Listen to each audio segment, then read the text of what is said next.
Happy birthday, dear Susie. Happy birthday to you.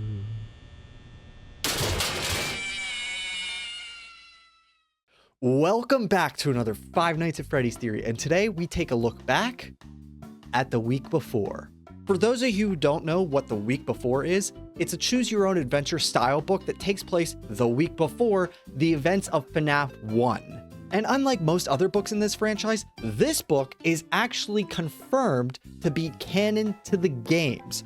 Quote from the back, "Go back to where it all began in this interactive novel set before the very first Five Nights at Freddy's game. This book is in the same continuity as the games, making it the most important book we've ever received, and it contains so much lore. Not only does it try and pinpoint the exact date of when FNAF 1 takes place, it also tries to tell us who might have caused the bite of 87 after all these years, along with completely redefining what its meme means after all these years as well. And we even get the actual name of Phone Guy.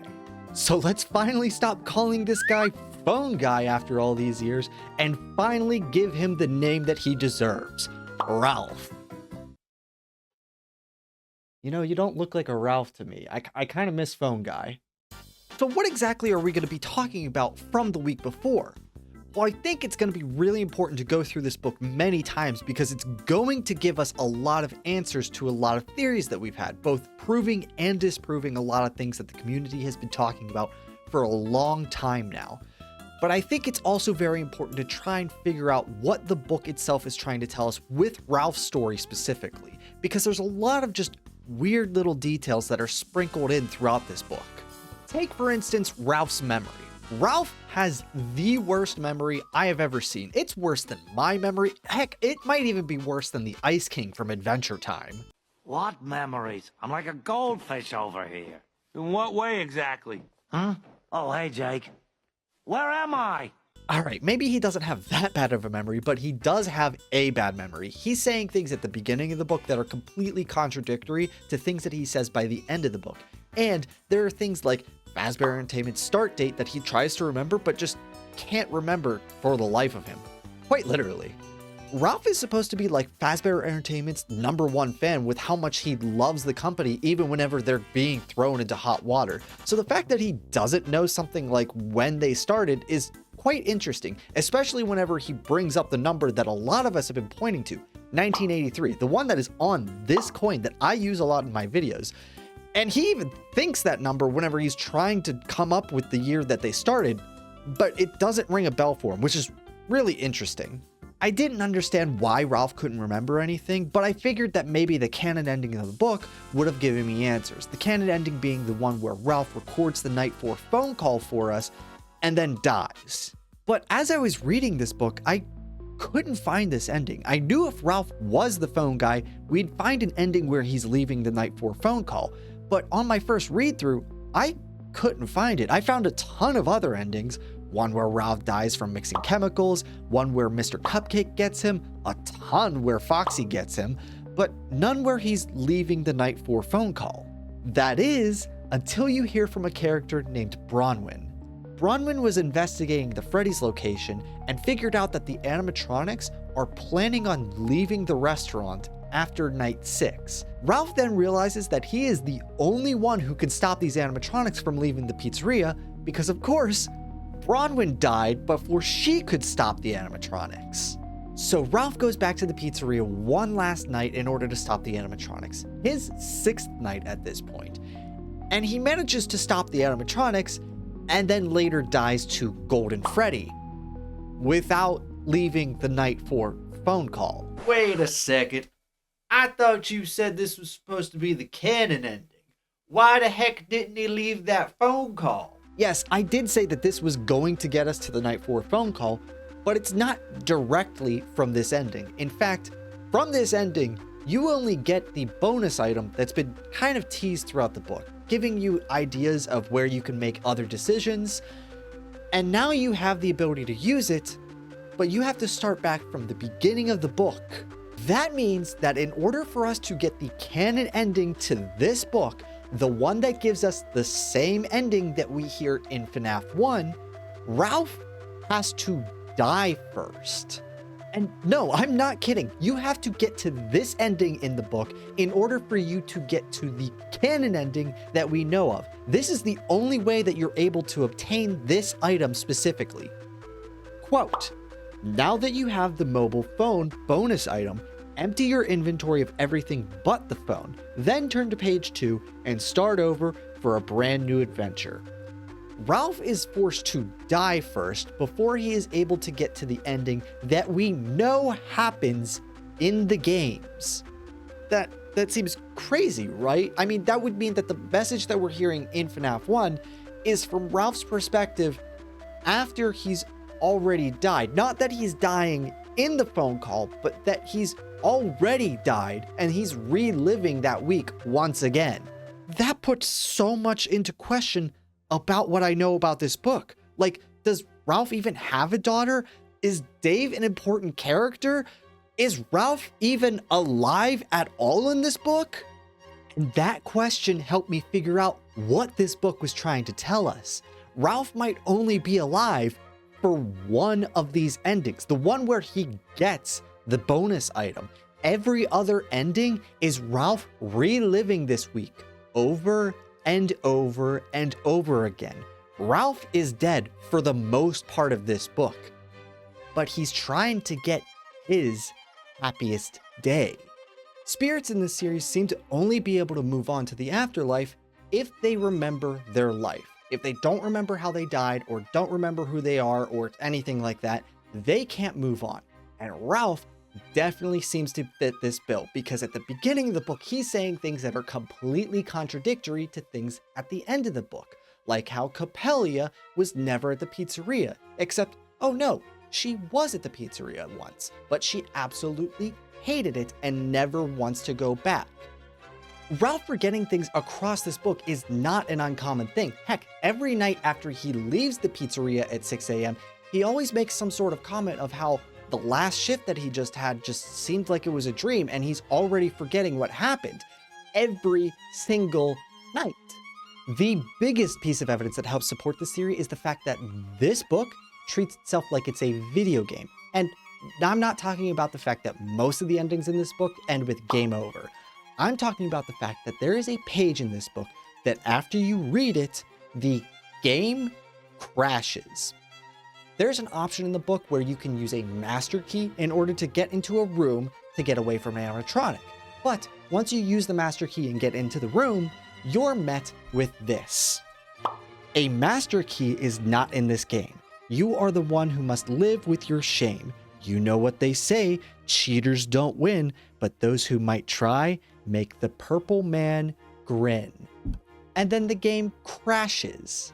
Small thing to note, but this poem does happen to have a question mark in it, right after the word live, which is really odd, unless of course we're questioning if Ralph is alive. Now, how exactly is that evidence that helps support my theory?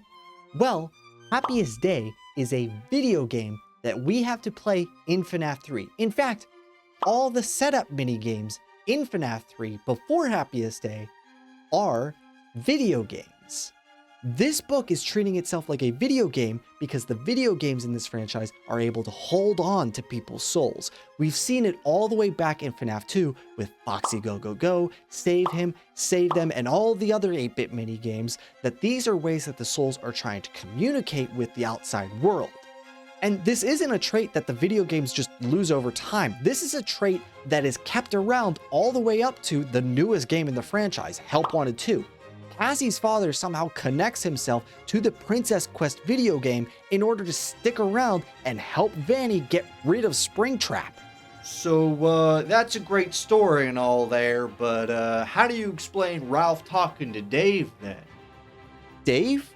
Oh, that's right, Dave. I completely forgot about the character that Ralph calls just every now and then during the week. Dave is a mechanic that Ralph calls, and it would be weird for him to be able to call somebody who's alive when he's dead, right?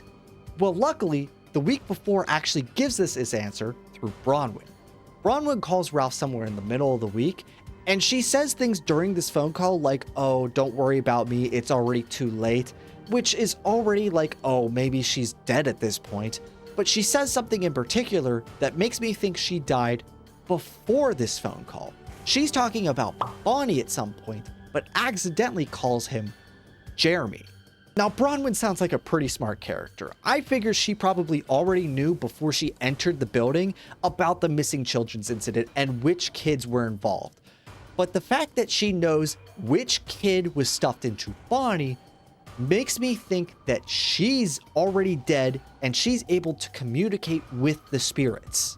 And not only is she able to just communicate with the spirits, she's able to make a call to the outside world. She's able to call Ralph and try and warn him about the animatronics, similar to how Ralph is able to call us in FNAF 1 and warn us about the animatronics as well. And if after all of that you still can't believe that Ralph is dead for most of this book, there's a part of the book where Ralph does the exact same thing that Bronwyn did, but with Chica. There's a part of the book where Ralph is able to light the candle of a cupcake in order to distract Chica, which surprisingly works. And then Ralph is given the option to sing happy birthday to Chica. And unlike what I thought going into this, Ralph doesn't get killed by Chica with this option. In fact, he manages to get all the way to the end of the song, and whenever he goes for a name, he says Susie. Ralph at this point in the story has absolutely no reason to be using the name Susie. He doesn't know much about the MCI, and in fact, I think he believes that most of the rumors that are happening around Fazbear Entertainment are just that. They're just rumors. The same thing that he said in FNAF 2. But the fact that he just pulls the name Susie out of thin air when he's singing happy birthday to Chica means that he has some sort of mental connection with the spirits that are in these animatronics. Most likely that he is already dead at this point. So what exactly does all this mean for the overarching lore of FNAF? Well, of course, it always comes back to FNAF World. FNAF World shows us that there are multiple different levels to the afterlife, and each level seems to be connected in some way, especially the top level of FNAF World and the real world. Ralph seems to be able to connect to the real world through the phone calls that he's leaving in the afterlife, which sounds like an amazing ability to have, except for the fact that he actually believes that he's still alive and stuck at Freddy Fazbear's Pizza. So Ralph is then forced to relive the exact same week at Freddy Fazbear's Pizza over and over and over again until he can collect enough memory pieces scattered throughout his weird afterlife in order to get his own happiest day. And all of this put together just made me consider for a second that maybe Ralph's story is a parallel to the Crying Child's story. I mean, just think about it for a second. They both have this weird connection with Golden Freddy. The Crying Child dies to him in 1983, and Ralph dies to him after getting a bonus item in the book. They both then go to this weird purgatory world where they need to try and collect their memories before they can move on. The Crying Child gets FNAF World, and Ralph gets the FNAF 1 building in his house. Then they both need to collect these memories in order to achieve their happiest day. And they even have this weird connection where they both like the characters, but not so much the animatronics. Now, I'm sure there's probably another connection somewhere in the story that I've missed that can probably even further connect these two characters and then allow us to say something like, oh, this happens in Ralph's side of the story, let's carry that over to the Crying Child side of the story. But in order to save my own sanity and make sure that the people who are watching this video actually think that I'm a little bit sane whenever I make these videos, I think I'm going to leave that to the English lit theorists. Right, toast. And with that, I'm going to leave this video here. I had a lot of fun talking about this book today, but we are still not done talking about it. I need to make a few more videos covering what's in this book because there's a character named Dave in this book that could be William Afton. There's a part of the book where Ralph specifies that Coppelia didn't come specifically on Take Your Kid to Work Day, which I feel like has some sort of importance that needs to be talked about, and I haven't seen it yet on YouTube. There's just a lot that we need to talk about, so expect a few more videos. Maybe not immediately after this one, but a few more in the future. If you liked the video, don't forget to hit the buttons down below and leave a comment of what you liked, and special thanks to 1x3x2 for being a channel member. Thanks for watching to the very end, and I'll see you in the next video. Goodbye!